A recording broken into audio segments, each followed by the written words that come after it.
These 7 men are allegedly members of the Goodfellas, which is a rival gang to Lil Baby's 4PF. All 7 of the men are charged with murdering 2 innocent kids back in the summer of 2024. Investigators say they were targeting members of 4PF because of a music video shoot. So apparently Fulton County has their sights on Lil Baby, and there's a RICO coming at any point. Later in this video, you'll see investigator Viverito from the YSL trial. In court, a wiretap call is played, and someone in the Goodfellas is saying that Lil Baby has basically hits out on people. Well, you know how I feel about hearsay. I think that's hearsay, but it's a wiretap call, so it can come in, I guess. Here's a news clip of the murders that occurred of the 2 innocent kids. Atlanta police now blame the deaths of 2 Atlanta teens last summer on a violent street gang in our community. Good evening.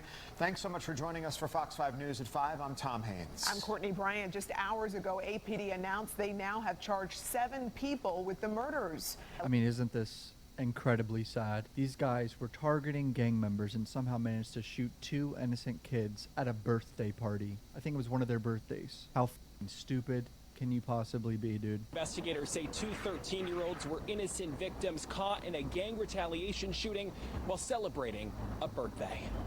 The overall theme of this case is grown men playing gangster. Atlanta police say these are the innocent faces of gang violence in Atlanta. 2 of them, 13-year-old boys Jacody Davis and Lamont Freeman, were killed. And 11-year-old Dontavius Davis was wounded last July in a shooting on Spark Street.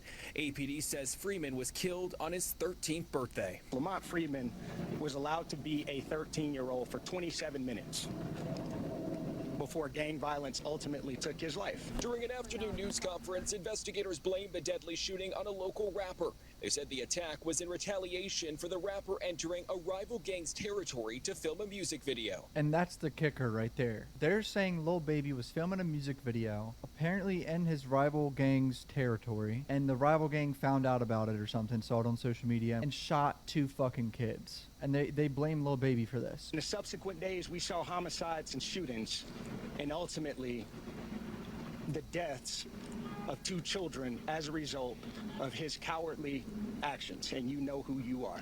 Authorities say a high-ranking member of the Goodfellas gang who was incarcerated orchestrated the attack using a smuggled cell phone.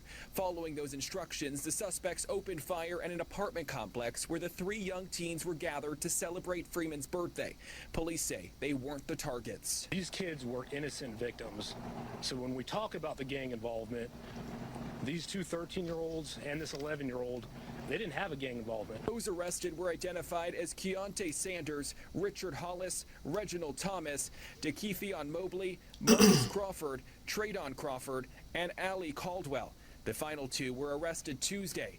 Police had some tough talk for those responsible. Fellas Criminal Street Gang being one of the most hyper-violent gangs in the city of Atlanta, and we will pursue you relentlessly in making sure that we keep this city safe and suppressing violence. So this is basically the YSL trial all over again if you think about it, because they're saying we have YSL and YFN, and then now it's going to be 4PF versus Goodfellas, or OMF, or whatever they're called. And they're just saying it's retaliatory shootings, and Lil Baby provoked them to do this. Sean Hoover, who manages the Georgia Public Defenders Council's specialized unit on gang cases, says his office is actively preparing for a racketeering indictment on the 4PF and OMF cases, and that he expects Lil Baby to be indicted with the others. Alright, here's the 7 alleged Goodfellas walking into court today. Shout out infamous Sylvia, her channel will be down below. She had all this footage on her channel, so.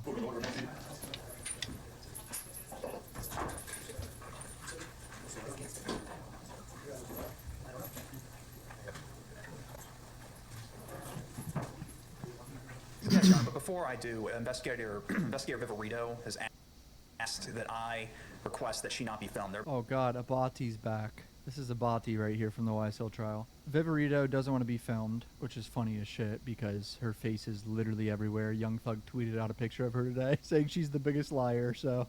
Not only does she sometimes operate in an undercover capacity, but just given her knowledge of the organization that is involved in this case, she has concerns for her safety, and she would prefer that she not be filmed by cameras. Okay, I don't have any problem with that. So just don't film anybody on the witness stand, okay? And everything else is fine. I have your Rule 22. It's been signed and filed. We're in good shape on that. But please do not film our witness. Thank you. All right, you may proceed, sir. Is this the music video that you were referring to?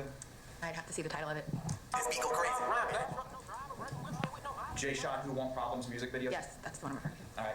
And there are certain shots of this video that are at the 1043 Spark Street location? Yeah, one just flashed on screen. Okay, so, all right, so you saw this video, and then you saw that the artist that's depicted in this video, John J. Smith, was also the person depicted in the disappearing message. And on what day was that message sent?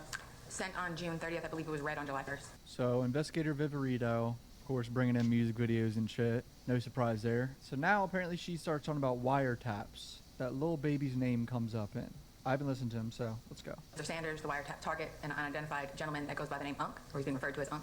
I'm going to object to this slide again. If they're about to play the call, but her conclusions and her interpretation is not the evidence. Well, I think she was just identifying who was on the call, so I'm going to overrule.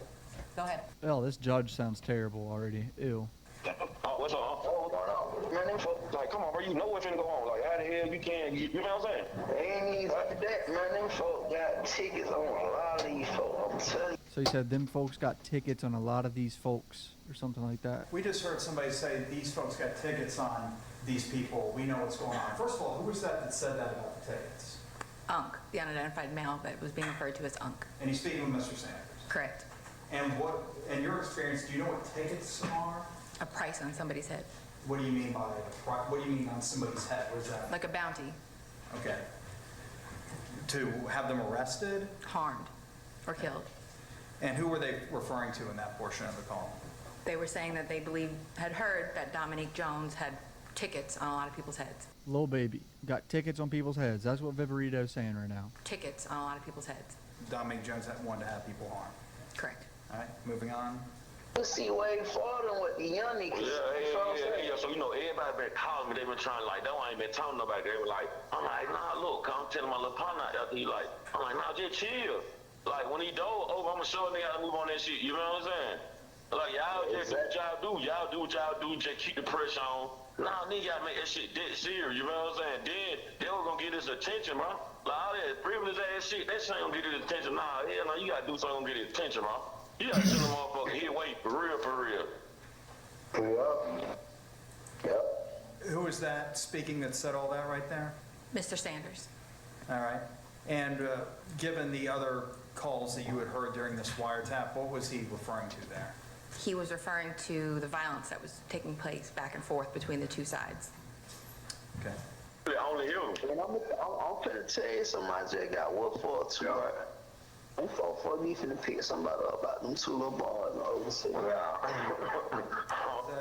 Who just said that about the two little boys in Oakland City? The call party. Is that Unk? Unk, yes.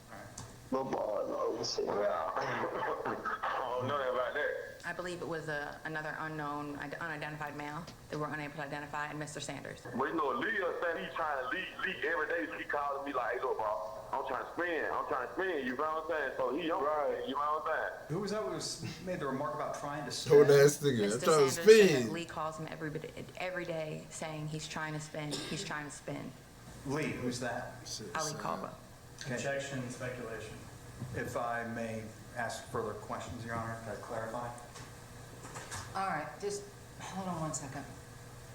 Rephrase, and then we'll see if Mr. Travis has another objection.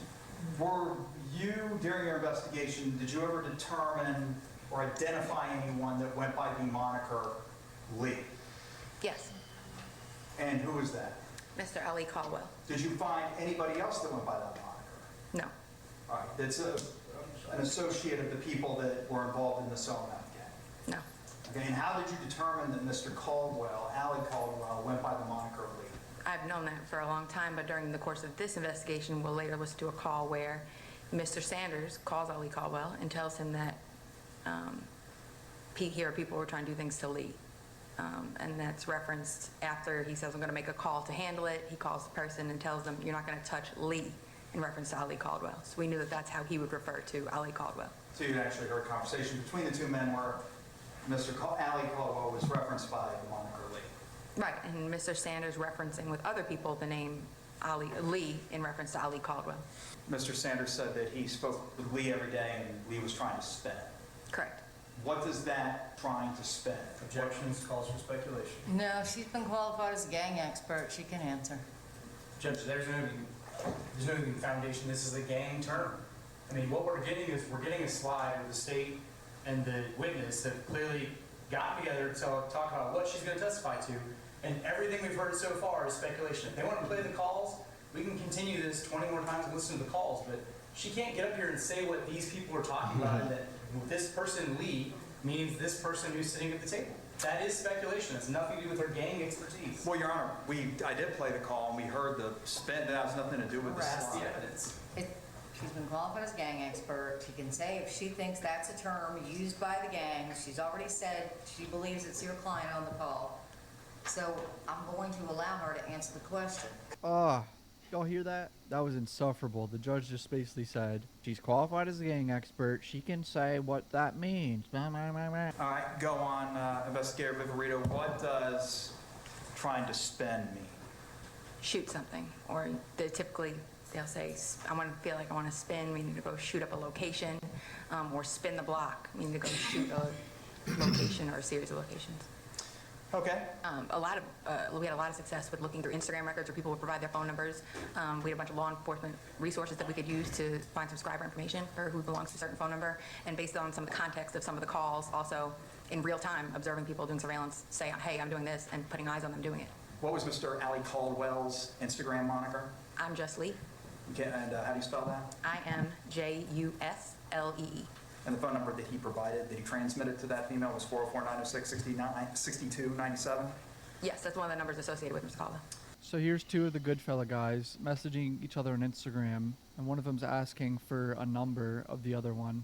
Correlation in time to the murder, with being maybe a little bit less than 2 hours, and the fact that Mr. Hollis was, we know, on scene from his phone, and him reaching out to Mr. Thomas in the middle of the night. This was a forensic extraction from Mr. Reginald Thomas's phone, and when I did a query for the number for Mr. Hollis, I could see that it was entered in the phone in some form or fashion on May 8th of 2024. Okay. What's this? This looks to be another text message thread. Where did you find this?